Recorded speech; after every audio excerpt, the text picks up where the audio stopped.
এবার বলিউড সিনেমায় অভিনয় করতে দেখা যেতে পারে বাংলাদেশের মেগাস্টার শাকিব খানকে। সম্প্রতি একটি ফেসবুক পোস্টে শাকিব খানের অন্যতম পরিচালক অনন্য মামুন এমন কথাই জানিয়েছেন।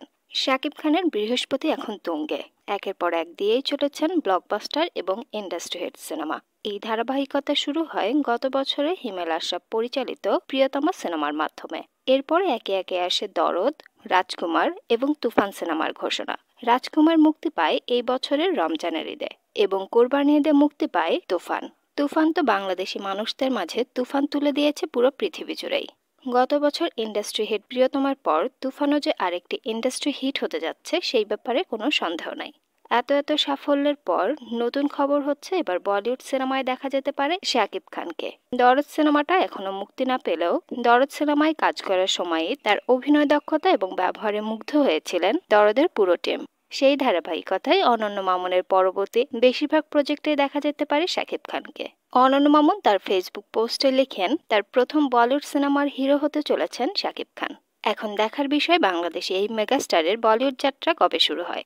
তুফান সিনেমা নিয়ে শুরু হয়েছে দুই বাংলার মানুষের মধ্যে তুমুল দ্বন্দ্বের শুরুটা মূলত হয়েছে ওপার বাংলা থেকেই। তুফান রিলিজ দেওয়ার পর থেকে বিভিন্নভাবে কলকাতার বিভিন্ন কন্টেন্ট ক্রিয়েটর এবং পেজ একের পর এক শাকিব খানকে নিয়ে উস্কানিমূলক পোস্ট দিতে থাকে। এছাড়া কলকাতার বিভিন্ন রিভিউয়াররা সিনেমাটিকে শুধু সিনেমা হিসেবে রিভিউ করার পরিবর্তে বিভিন্ন রকমের ব্যক্তিগত আক্রমণ শুরু করে, সেটা বাংলাদেশ এবং বাংলাদেশের সিনেমা নিয়েও। গত মাসের 17 জুন তুফান মুক্তির পর দারুণভাবে সাড়া ফেলে দেয় পুরো বাংলাদেশে। এরপর গত 28 জুন মুক্তি পায় পুরো ওয়ার্ল্ড ওয়াইড। সেখানেও দারুণভাবে সাড়া ফেলে দেয় তুফান। গত 5 জুলাই মুক্তি পায় ভারতের পশ্চিমবঙ্গে। কিন্তু পশ্চিমবঙ্গে সেভাবে সাড়া ফেলতে পারেনি তুফান।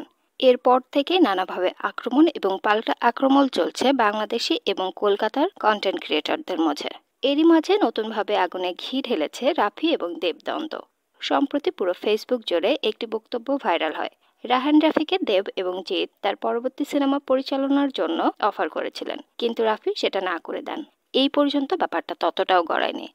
এই দ্বন্দ্বটাকে আরো উস্কে দেয় দেব যখন তার ফেসবুকে একটা স্টোরি শেয়ার করে। সেখানে তিনি রাহান রাফির ওই কোট করা কথাগুলো উল্লেখ করে বলেন, এটা ভুল খবর, কিন্তু তারপরে শুভকামনা।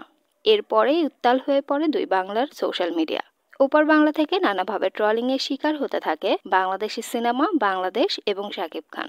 কিন্তু যেই কথাগুলো নিয়ে ট্রলিং করা হচ্ছে সেই কথাগুলো রাহান রাফি আসলে বলেননি। মূলত তার কথাগুলোকে ফ্যাব্রিকেটেড করেই এই ধরনের একটি নিউজ তৈরি করা হয়েছে। এরপর নিজের ফেসবুক পেজ থেকে গতকাল একটি লাইভে এসে রাহান রাফি বিষয়গুলো ক্লিয়ার করেন। তিনি সবাইকে আরো সচেতন হতে বলেন এবং আরো অনুরোধ করেন যেই কথাগুলো তিনি বলেননি সেগুলো নিয়ে যেন আর দ্বন্দ্ব এবং ট্রলিং না করা হয়, এবং সবাইকে বাংলা সিনেমা দেখার অনুরোধ জানিয়েছেন। আসছে সেপ্টেম্বরের মুক্তি পেতে চলেছে শাকিব খানের বহুল প্রতীক্ষিত সিনেমা দরদ। এই সিনেমা নিয়ে ভক্তদের অপেক্ষার যেন শেষই হচ্ছে না। গত বছরের অক্টোবরে শুটিং শেষ হয় সিনেমাটির। 2024 সালের ফেব্রুয়ারি মাসে সিনেমাটি মুক্তি পাওয়ার কথা থাকলেও বিভিন্ন কারণে পিছিয়ে যেতে হয় প্রযোজনা সংস্থাকে। এবার খুশির খবর হচ্ছে আসছে সেপ্টেম্বরে মুক্তি পেতে চলেছে দরদ। আগামী 15 জুলাই থেকে শুরু হবে দরদের প্রমোশন। বিভিন্ন ধরনের প্রমোশনাল প্ল্যানিং রেডি করে রেখেছে দরদের টিম। 2 মাস ধরে প্রমোশন হয়ে আগামী সেপ্টেম্বরে মুক্তি পাবে দরদ। উল্লেখ্য, দরদ বাংলাদেশ, কলকাতা এবং মুম্বাইয়ের মিলিত প্রচেষ্টায় নির্মিত একটি প্রজেক্ট। এখানে শাকিব খানের বিপরীতে দেখা যাবে জান্নাত খ্যাত নায়িকা সোনাল চৌহানকে। সিনেমাটি রচনা এবং পরিচালনা করেছেন বাংলাদেশি পরিচালক অনন্য মামুন। সিনেমাটির গান, টিজার এবং গল্প সবকিছু নিয়ে ভক্তদের উন্মাদনা রয়েছে তুঙ্গে। 2 বছর ধরে আটকে থাকার পর অবশেষে মুক্তি পেতে চলেছে আরিফিন শুভ অভিনীত নূর সিনেমাটি। সিনেমাটি পরিচালনা করেছেন রাহান রাফি। সিনেমাটি সেন্সর করা হয়েছিল 2 বছর আগে, কিন্তু বিভিন্ন জটিলতায় সিনেমাটির প্রযোজনা সংস্থার সাথে ঝামেলা হয় পরিচালক রাহান রাফির। এছাড়া মুক্তি নিয়ে শুরু হয় নানা রকম জটিলতা। অবশেষে সকল জটিলতা কাটিয়ে মুক্তি পেতে চলেছে নূর। সিনেমাটির প্রযোজনা প্রতিষ্ঠান শাপলা মিডিয়া থেকে অন্য একটি প্রযোজনা প্রতিষ্ঠান 50 লক্ষ টাকা নিয়ে কিনে নিয়েছেন নূর সিনেমার সকল স্বত্ব। রাহান রাফিও নতুন করে যুক্ত হয়েছেন প্রজেক্টটির সাথে। নূর সিনেমাটি নিয়ে রাহান রাফি বলেন, সিনেমাটির কিছু অংশ নিয়ে আমার আপত্তি ছিল।